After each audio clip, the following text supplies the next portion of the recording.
What's up, everybody, and welcome back to Fireside Giants. I'm your host, Anthony Rivardo, joined by my co-host, Alex Wilson. And coming out of OTAs, we're hearing a little bit of buzz around one New York Giants undrafted free agent rookie, Casey Rogers, a defensive tackle who some believe could have an outside chance of making the final roster. He's been making some waves over at OTAs, looking fast, looking athletic, looking big and burly. Could be a guy who sneaks his way onto the roster at a position of somewhat need for the Giants, as they are a little bit thin on the interior of their defensive line. So we do want to talk about this one potential Giants UDFA gem that we're hearing a lot about, and kind of discuss, could he make the roster? What kind of talent does he possess? And give you the breakdown on him in this quick episode. But before we dive into all that, make sure to leave a like if you enjoyed this episode. Subscribe to the channel if you're new. Ring the bell so don't miss an episode. And comment your thoughts down below in the comment section. If you're listening to Apple or Spotify, please make sure to leave us a 5-star review. Go ahead and follow us on all of our social media channels at Fireside Giants. Without further ado, Alex, how are you doing today, my friend? And how are you feeling about Casey Rogers, this UDFA that the Giants found? I'm doing pretty good, and look, you can always be happy to find UDFA talent. Look, Casey Rogers, we don't know what he's going to be, but he's got some upside, as you referenced, 6'5", 305 pounds. The Giants have been pretty good at finding those interior defenders, DJ Davidson, obviously Jordan Riley. We don't know what they're going to be just yet, but they've flashed signs of potential in a myriad of different ways. And I think that Casey Rogers, coming off a season with Oregon, we had 17 pressures, and he had 9 tackles. Not much in terms of tackles, but he did have 17 pressures. So obviously he's a little bit more refined in terms of rushing the passer. I do like that a lot. I do think that there is a little bit of upside here. He's played 5 years of college football, starting with Nebraska, spent 3 years in Nebraska, and 2 years with Oregon, 328 snaps last season, 441 in 2022. He had 19 pressures that season. So seems more like a specialist to me. You mentioned the athletic upside here. What do you think his role would be? Like, do you think he's more of a guy that comes in and helps as a pure pass rusher, or do you think there is upside here as a run defender?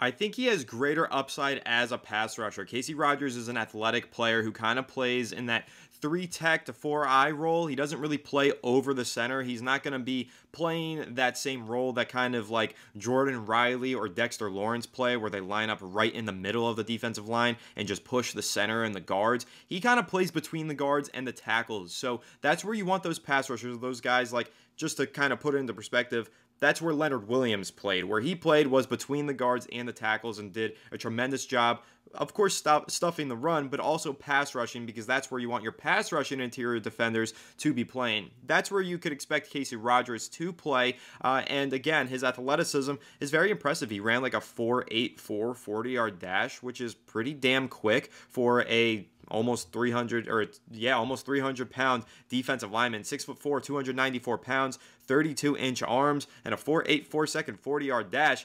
That's pretty athletic. You got to like that. And if you do look at his kind of career numbers or any of his PFF grades, anything like that, any film, you'll see that he's got a really nice first step. He's got a lot of quickness off the line of scrimmage and an ability to kind of burst and get into the backfield with some pace. So Casey Rogers as a developmental pass rusher on the interior, I really like it. If you want to take a look at his career stats, at Oregon over 2 seasons, totaled 56 tackles, 6 tackles for loss, 2 pass defenses, and 1.5 sacks. He also recorded the 2 seasons prior when he was playing for Nebraska, 42 tackles, 6 tackles for loss, 2 pass breakups, and 1.5 sacks. So this is a guy who had a very productive collegiate career with 2 different teams, and again, tested very well athletically at his pro day for Oregon. Now he's here with this New York Giants team, 25 years old, former lacrosse player, and he's showing some great athleticism at OTAs, and the Draft Network predicted that of any of the Giants' 8 undrafted free agents, he would be the one who does land a roster spot. So,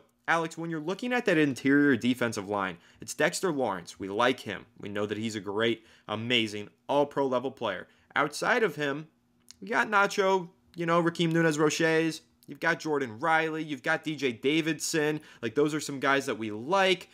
But let's be honest, this position is pretty much wide open for the taking.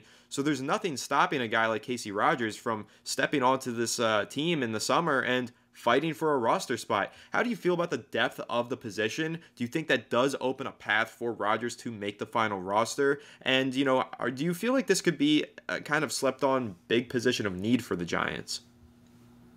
Yeah, I mean, look, in terms of depth, I think there's this like narrative that goes around that you need like great players at every single position and then good players at depth. Like you have to have developmental projects that end up helping you in those areas, right? If something were to happen to Dexter Lawrence, you're not replacing Dexter Lawrence, but at the very least, you may have a guy that's been working on his craft for 2-3 years, waiting for an opportunity that steps in and actually has a chance at being competent. Jordan Riley's been working, obviously all of last year. I see his upside somewhere in the realm of Dalvin Tomlinson. Really good run blocker, a run stopper rather, can soak up the double teams. He's not going to offer you a tremendous amount of pass rush support, but he can be a good run stuffer. And I think that's all you really need sometimes from those guys that really just soak up the double teams, open up 1v1s for guys like Dexter Lawrence, Kayvon, Brian Burns. It gives you a little bit more flexibility in the trenches. I like DJ Davidson. I saw some really good stuff from him last year before he got hurt. So I think that there is upside left to extract there. I do think that when it comes to a guy like Casey Rogers, he's got to work. He's got to go to work. You know what I mean? Like he could win a roster spot, but I think it's going to be tough. He's going to have to beat out one of those other two guys, whether it be DJ Davidson or Jordan Riley. He's going to have to take one of their jobs. That's kind of how I view it right now. You don't have enough room for 5 interior defenders on the defense. So someone's going to lose their job or retain it. Casey Rogers, if we're being honest, I think he probably ends up on the practice squad, working his way back up, through the practice squad over the course of a year, and then maybe finding enough developmental upside to finally get to a point where the Giants can say to themselves, yeah, this guy's taken enough steps forward. We feel as though he's extremely affordable, cheap. We can cut some costs.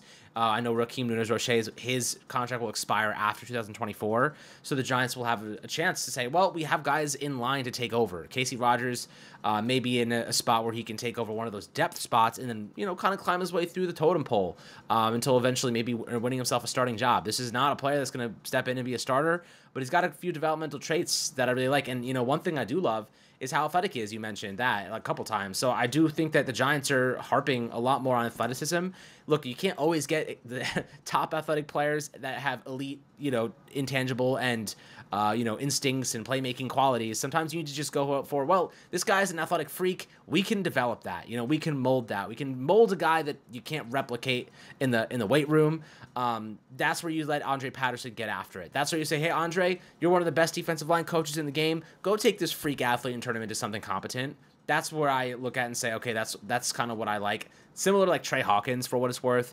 You'd say, hey, Jerome Henderson, you're a pretty good DB coach. Why don't you go and turn this freak athlete that ran a ridiculous 40 time and has insane tangibles and turn him into a competent cornerback at the NFL level? And we saw flashes from Trey Hawkins. So, and same with like Jordan Riley and DJ Davidson, who obviously, nobody saw them coming and they, showed some decent, decent games. And I think that's where you kind of look to your coaching staff to say, look, we're going to give you a freak athlete, coach him up, make him good. That's where I kind of view this. That's why I think the Giants have done a lot more over the last couple seasons of just getting guys that have the upside to actually be something. Yeah, I totally like your analysis there, and I do think that Casey Rogers starts out on the practice squad. Hey, maybe he does have an outside chance of making this roster just because it is a little bit of a thin position for the Giants, but like you said, there are some players in that group that we like. It's just about the nuances of the position, though, because they're all interior defenders, but how many of them can line up in that 3-tech, right? How many of them can play between the guard and the tackle versus playing on the nose over the center, over the guard, right? That's kind of the difference. And while Casey Rogers has that ability, Jordan Riley is more of a 0 or a 1. He's more playing over the center. He's not getting out between the guard and the tackles. So while I think Jordan Riley's a great player and he should make the roster, Jordan Riley doesn't really prevent him from making the roster because they do technically play different positions. DJ Davidson, same thing. I actually think he can play a little bit of 3-tech if I remember correctly. It's been a while since I've watched DJ Davidson highlights, so I don't really remember, but I think that he plays a little bit of 3-tech. That's probably the guy that's going to prevent Casey Rogers from making this roster. But hey, if he outplays him in the preseason, who knows? Maybe this is a UDFA that ends up making the team. There's also guys like Timmy Horn and Ryder Anderson are also on this New York Giants roster, so I guess you got to look out for those guys too as potential sleepers. But yeah, Casey Rogers, nice developmental prospect. Get him in the room with Dexter Lawrence. Get him in a room with Andre Patterson. See if there's some talent to extrapolate on and make him a developmental piece for you. So excited about him, excited about the New York Giants. They didn't sign a ton of UDFAs this offseason. No one to really write home about and get super excited about, but we did give the spotlight to Bryce Ford Wheaton last offseason. might as well give it to Casey Rogers this offseason as a player who could potentially find his way on the roster by the end of the summer. So that's pretty much our breakdown and preview on this UDFA defensive line gem for the Giants, Casey Rogers. Let us know your thoughts. Make sure to leave a like if you enjoyed this episode. Subscribe to the channel if you're new. Ring the bell so don't miss an episode, and comment your thoughts down below. If you're listening to Apple or Spotify, please make sure to leave us a 5-star review. Go ahead and follow us on all of our social media channels at Fireside Giants. Without further ado, we'll catch you all on the next one. Have a good one, and let's go Giants.